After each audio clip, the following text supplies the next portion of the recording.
Like many other cities across the country, Leeds grew rapidly in the Industrial Revolution as floods of workers left the farms and came to work in the teeming factories and mills of the modern city. Leeds was a city of firsts in medicine too, with medical pioneers working right here in this great city. In this week's edition, Jonathan Straight and me, Mark O'Brien, are finding out how the Industrial Revolution may have brought with it previously untold prosperity, but this came with enormous new threats to the public health of the country. So let's put their stories under the microscope and see how our early medical pioneers transformed life on the streets of Leeds.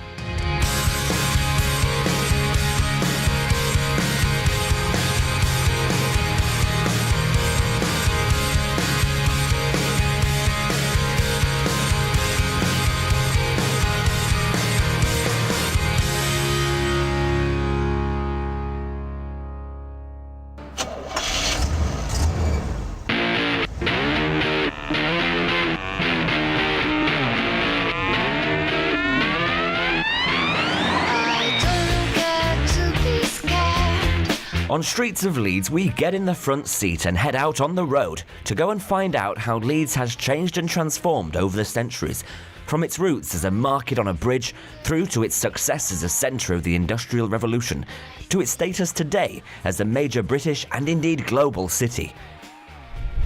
So Jonathan, we know that Leeds played a big role in the Industrial Revolution, but it came at a cost. Well, it did. I mean, as the population of Leeds grew, what we found was the governing classes, the people with money, they lived in certain parts of the city in their big houses with lots of green spaces, but the poor lived in damp housing, poor quality housing, often built in the back-to-back style, and there was a lack of running water, sanitation, air and water was polluted, and open spaces were generally filled with rubbish. And the result of that was a lot of illness. I mean, we have this quote from Charles Dickens. He says Leeds was a beastly place, one of the nastiest places I know. Lovely, isn't it? That is lovely, isn't it? And we have another quote from a doctor in 1832 who said that no more than 10% of the population of Leeds was actually in full health. That's an incredible statistic. It's bad. And I mean, it was worse because if you were poor, you had to pay to get treatment. Of course. And this became a bigger problem as the population was growing and as more diseases were coming along because of the deterioration in the environment. That was all changed by William Hay, born in Pudsey and one of 5 physicians who established the Leeds General Infirmary, firstly in a private house in Kirkgate in 1767. This was for the relief of the sick and hurt poor. Money was raised from merchants and doctors for this purpose.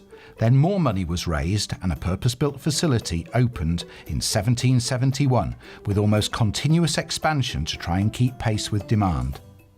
This was no second-rate facility though. It was described at the time as one of the best in the kingdom. Hay became the senior surgeon here and pioneered a number of operations, as well as giving his name to the Hay's saw used for surgery on the skull. This building by Sir George Gilbert Scott is one of the finest examples of Gothic revival architecture in Leeds, and it was opened in 1869 by the Prince of Wales. Now, ahead of its design, the architect and the chief physician visited several hospitals overseas for inspiration, deciding upon the pavilion plan as recommended by nursing pioneer Florence Nightingale. Now, this involved improved ventilation, separation and segregation of patients, lots of toilets and baths, and hoists to help the staff. It made a big difference.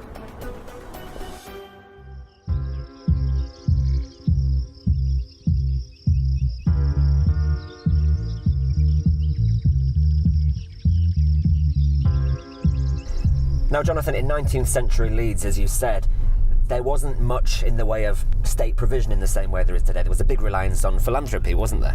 Well, there was this philanthropy to help the poor if they were ill, but actually not a great deal was done to stop them getting ill in the first place. And in 1832 there was an outbreak of cholera, an epidemic in fact. Now, cholera is not a disease we hear much about these days in the Western world, and if you did get it these days, you'd get better if you were treated, but then it was more than likely to kill you. Now, Robert Baker, he was the Leeds parish surgeon at the time, and he produced this map logging where the outbreaks of cholera were and whether these places had clean streets and drains. And what he found was the areas where the streams used for drinking water were the same as those used for sewage, people were much more likely to die from cholera. But his work was ignored by the authorities for quite a number of years, and it was a long time before there was any improvement. Now, eventually the tide began to turn, and Baker was appointed Inspector of Factories in 1858, and he then had responsibility for 2 million workers in the 23,000 factories across the north of England.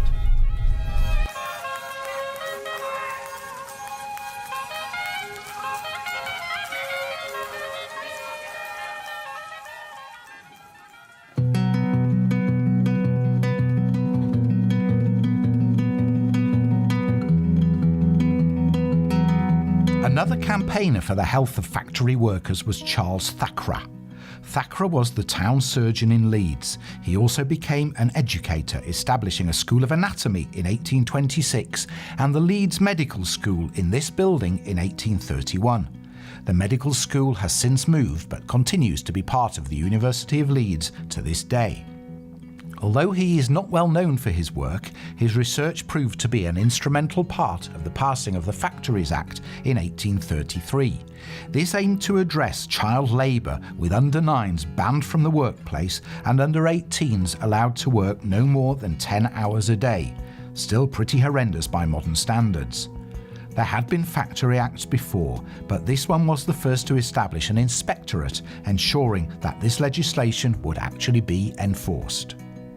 Thackeray's research showed that there were 50,000 factory workers in Leeds by 1830, and something like 1 in every 100 of them would die prematurely each year from their working conditions or the general environment.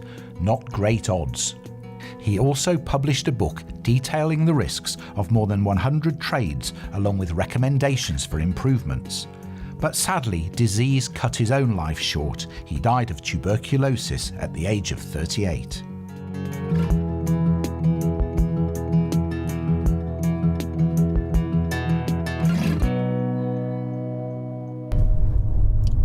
So, of course, Jonathan, we know that Leeds has had a lot of firsts. We've seen them all in this series.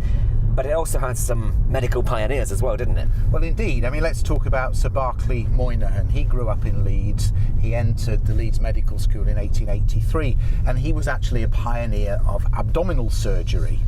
Now, at that time, there was very little knowledge of antiseptics or the need for sanitary conditions in the surgery. The surgeon would tend to wear a mucky apron, do the operation with his bare hands. Now, Moynihan worked in Berlin for a little bit, and he was appointed as surgeon at the Leeds General Infirmary in 1896, and he insisted that his colleagues all wore whites to do their operations and rubber gloves. These are groundbreaking changes, and they're actually still followed today. Now, one thing not a lot of people know about Moynihan is he had enormous hands. Now, so much so that he had to have special instruments made for him by the local manufacturer, Thackeray. In fact, it was Moynihan that persuaded Thackeray to start manufacturing surgical instruments in the first place.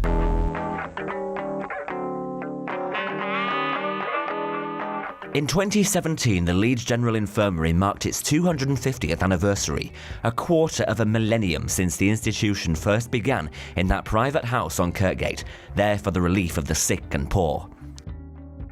The LGI has been at the forefront of the development of medicine and surgery in Britain, a pioneer in all kinds of radical techniques, from aseptic surgery to the UK's first kidney and hand transplants. Today, there are so many forgotten old corners of this vast Victorian ziggurat that you or I might never even set foot in. But if you walk through the doors now, then you might come across this brand new timeline that pinpoints the seminal moments in the history of the hospital. The number of medical firsts, the number of pioneering medics and nurses that have come through the LGI, that have benefited the advancement of medical treatment and care, not just in Leeds but across the whole of the country.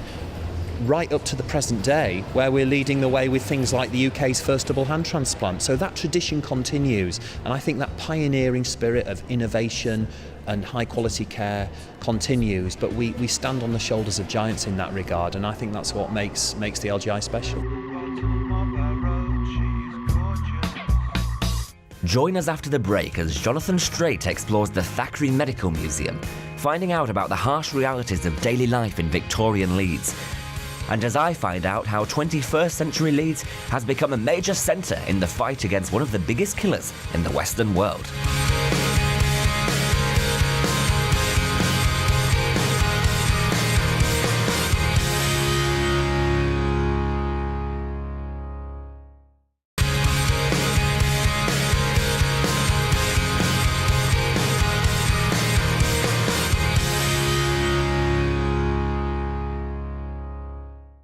Before the break, we found out how Leeds has been the home of a great many medical firsts, from the labour of Robert Baker, the Leeds parish surgeon who mapped cholera in the early 19th century, discovering its connection to the dirty streets and streams, to the pioneering surgical work of Sir Berkeley Moynihan. And we discovered the roots of the Leeds General Infirmary, now one of the foremost centres for medicine in our region. But now it's time to explore how medicine developed for ordinary people in Victorian Leeds, and how Leeds continues to be a centre for pioneering developments in the fight against the biggest killers of our age. The Thackery Business was started by Charles Thackeray, who started with a single chemist's shop on Great George Street. This was directly opposite the Leeds Infirmary and was also near to many of the doctors' consulting rooms. Initially, Thackeray repaired surgical instruments, but eventually started making them. The business grew to be a world-famous supplier and was a leading innovator in making implants for hip replacements. In 1990, the business was sold to the American DePuy Company. They continue to produce hip replacements in Leeds, and Paul Thackeray, grandson of the founder, used some of his share of the proceeds of the sale to establish a medical museum in Leeds, which opened in 1997. The Thackeray Museum is in a building which opened as the Leeds Union Poorhouse in 1861. It housed 784 paupers, but was later used for the medical care of the sick and then became part of St James's Hospital. So this is all about how Leeds was in the 1840s, how absolutely disgusting it was to live in the city. Let's go have a look. I urge you to go and see this squalor for yourselves. So look at this. In 1839, Robert Baker, we talk a bit about Robert Baker, he says of 586 streets in the town, only 38 had sewers. Must have been terrible. So there was this big clean-up because things got so bad, and we can see that drinking water was supplied here by 1860. 95% of houses in Leeds had clean drinking water. Housing was improved, the sewers were improved, very few houses didn't have sewers, and air pollution, well, that was still a problem until the Clean Air Act in 1956, but certainly big steps were made in terms of water and housing and sewage. You know, the thing that strikes me looking around this museum is this. We think our medics are the bee's knees. We think we really know and understand medicine. And yet we've seen some incredible things here, like surgery without anaesthetic, like the perils of giving childbirth, and many diseases that were completely misunderstood for many, many years. So it'd be really interesting to come back here in 100 years' time and see just how well we really did understand medicine in the early noughties.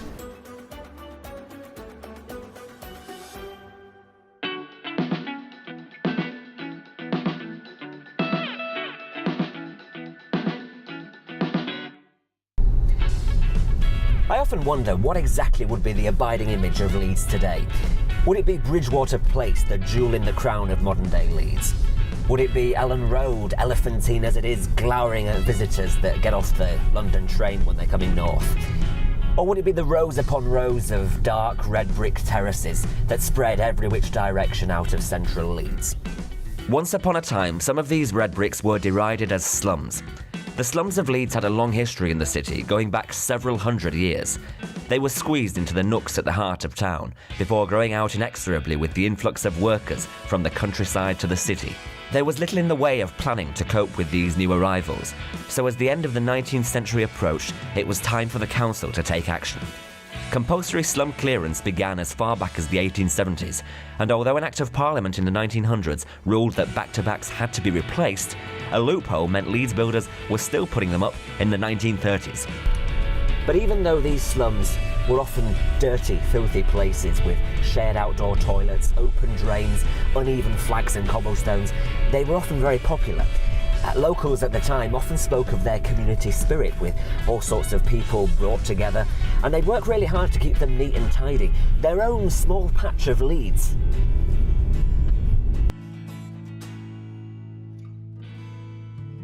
The building housing the Thackery Museum formed an early part of what became St James's Hospital, an institution which was reputed to be the largest teaching hospital in Europe in the 1970s and which gained fame through the television series Jimmy's.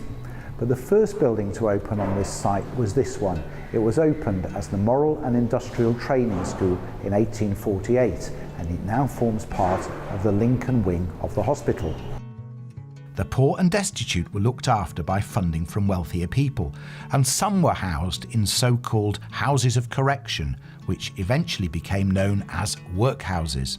By 1834, the system was at breaking point, with a large number of unemployed and less labour needed on the land due to technical innovations. A law was passed by Parliament that relief could only be given to able-bodied people if they went to live in workhouses. They had to work for their food and accommodation, and it was a tough life. The Thackery Museum is housed in one such building, but these workhouses provided no special facilities for children.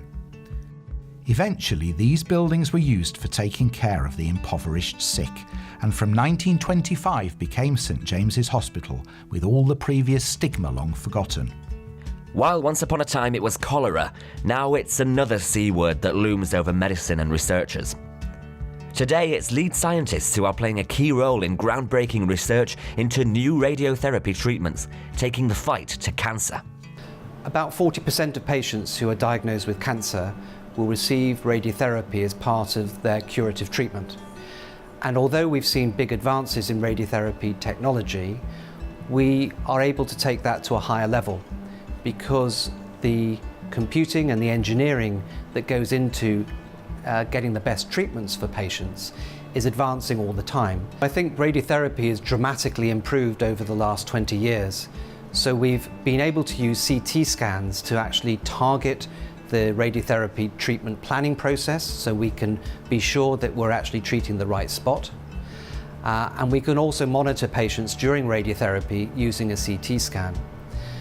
But the next level that we want to take radiotherapy to is to introduce MRI scans to optimize the radiotherapy, and the research that we're participating in will be fine-tuning that approach of introducing MRI scans into the process of radiotherapy. So although radiotherapy may have a reputation for being fairly simplistic, technology has changed dramatically over the last 20 years and is changing even quicker now. And this research opportunity really is to actually harness that new approach and get the best benefit for patients. But it's not only at the point of care that Leeds scientists and institutions are fighting cancer. The Leeds Institute of Cancer and Pathology is part of the School of Medicine at the University of Leeds, which brings together scientists and clinicians.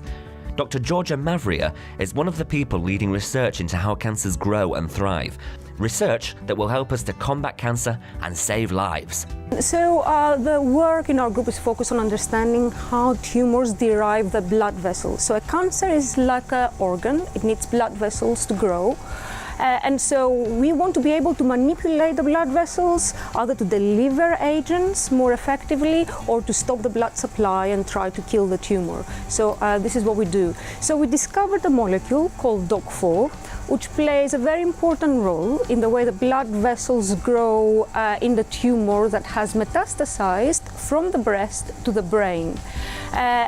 So what was intriguing is that this molecule is not involved just in this process, but it's also involved in the process of migration, of movement of the breast cancer cells from the breast to the brain.